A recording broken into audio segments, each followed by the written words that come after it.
Hello, everyone. Today I'm going to be talking about the Lisfranc injury. Lisfranc injury has to do with any injury pertaining to the Lisfranc joint complex, which is the connection between our metatarsals and our tarsals, right in here, in these areas. Those are would be considered our Lisfranc joint complex.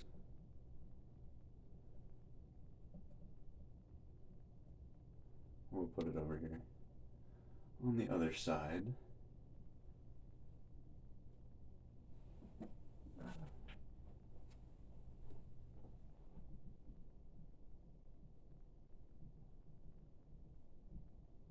so our Lisfranc joint complex, as we talk about that. The Lisfranc injuries occur as a result of a direct or indirect stress on the foot. Direct stress would be anything like a heavy object or heavy force that's applied to the foot that causes a crushing or stretching of the ligaments. So a heavy force, crushing, indirect stress would be like a twisting or flexion of the foot that causes stress on these joints in here and these ligaments in here. So specifically, this is caused by a lot of force, a lot of stress on the feet. So we see this kind of injury a lot in athletes and just members of the workforce who are just constantly having just weight bearing, just a lot of stress on their feet. So, since it has to do with the feet, the symptoms of the Lisfranc injury they bear a lot of similarity to ankle and foot injuries in other places in the foot. So it's very easy to misdiagnose because it's just overall ankle and foot pain caused by this. So because of that, diagnosis often has to require x-ray and other imaging to determine what exactly went wrong in the injury and what exactly was damaged, and they're looking for injuries in this region.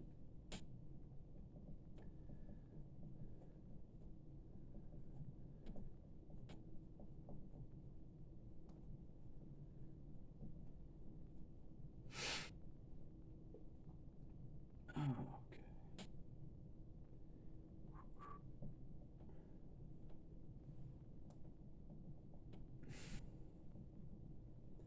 However, there is one key symptom to note that might be different than other foot and ankle injuries, and that's a swelling, bruising,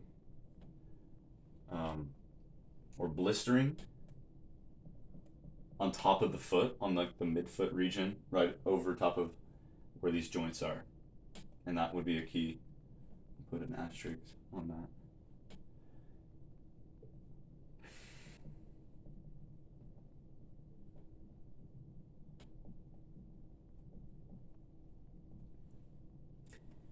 So, as we move on and talk about how we treat and how we prevent the Lisfranc injury. So, basic treatment for a mild to a moderate sprain or fracture would be just stuff that we talk about in class a lot, such as rice, and NSAID pain relievers such as ibuprofen or acetaminophen.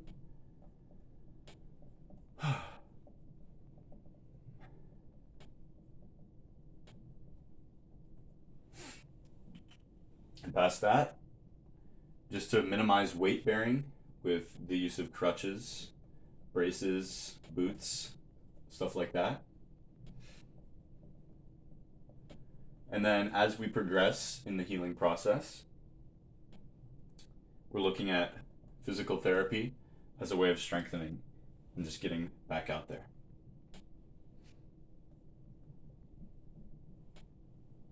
So yeah, that's what we're looking at for treatment for the mild to moderate sprains and fractures.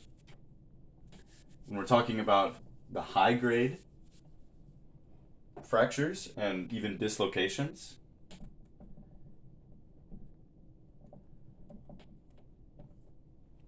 we're looking even more at surgery as a means of treatment for this kind of injury. So the first surgery that we look at for the Lisfranc injury, or injuries of that nature, that happen to be a high-grade fracture or dislocation that really messes up the ligaments in there, would be internal fixation surgery.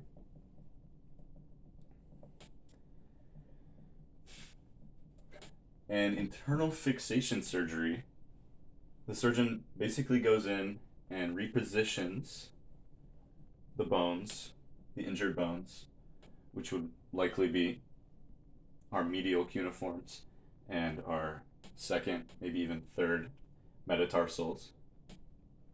And they're kind of going around with those bones and repositioning them. And they're using wires and screws to hold those together and let things heal.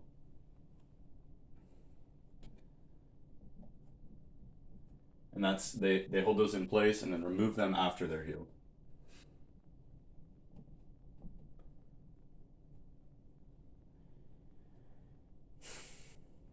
So the second kind of surgery, and this is really for more extreme cases where it's a lot of pain, we're not seeing much progress, and it's really not looking good. That's where we look at fusion surgery.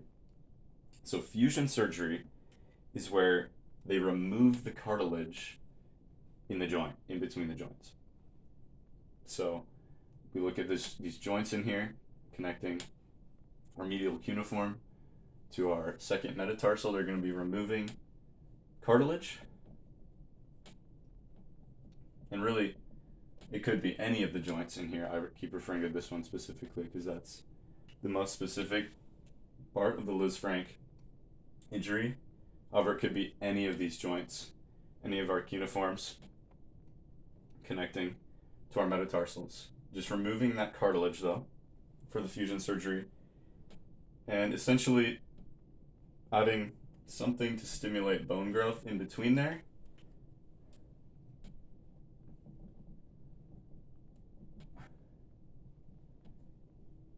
Which will fuse the bones together, just turning those two bones into one.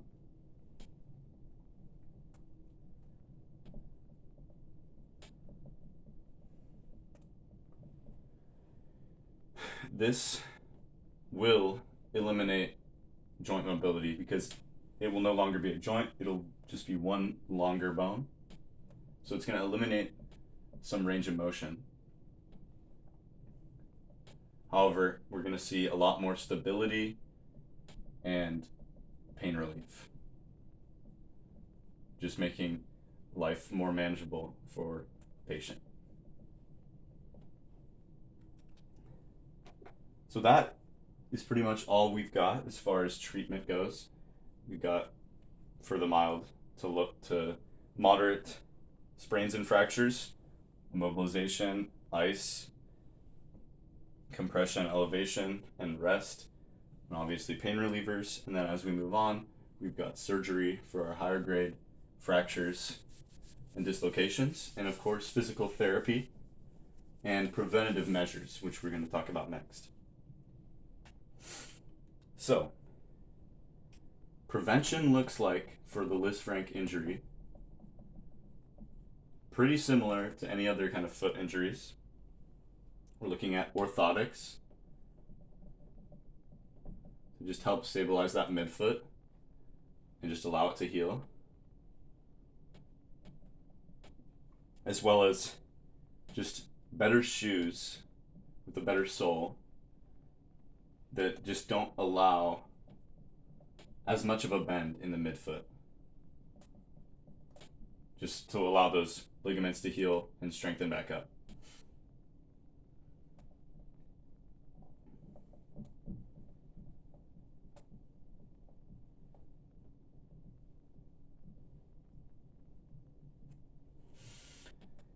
And, of course, as we've already talked about a little bit, our physical therapy, which specifically, to start, would target the strengthening of our arches and our plantar fascia.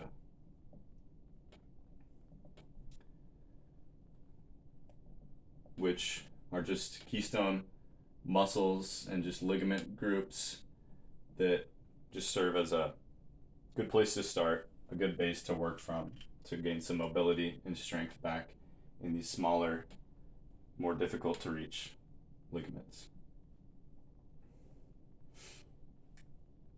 That's pretty much it as far as our prevention goes and as far as our treatment goes. But I would like to talk a little bit about joint structure before I finish up here.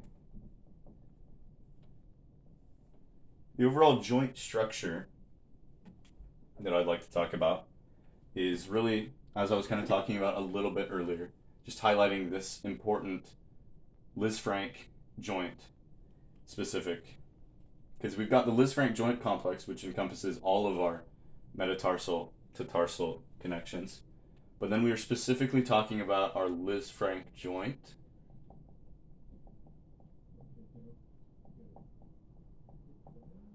which refers to the ligaments that are connecting our medial cuneiform to our second metatarsal and third metatarsal in some cases.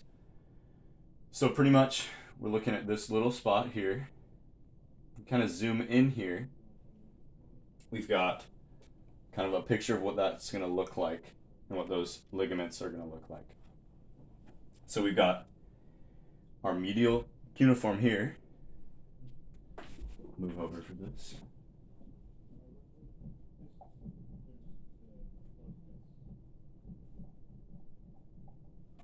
We've got our second metatarsal here.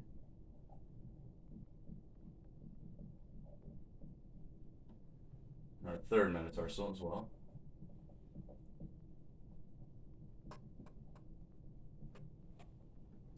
And then connecting all these guys, we have, with this little red strip, our dorsal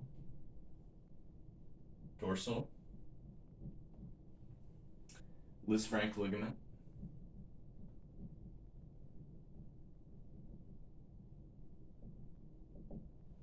as well as our interosseous Lisfranc ligament,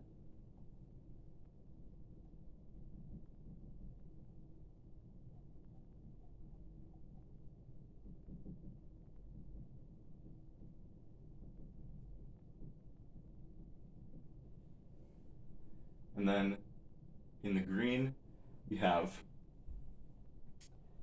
our plantar Lisfranc ligament. So all these guys are really the specific ligaments that we look at and that we're talking about when we're referring to the Lisfranc injury.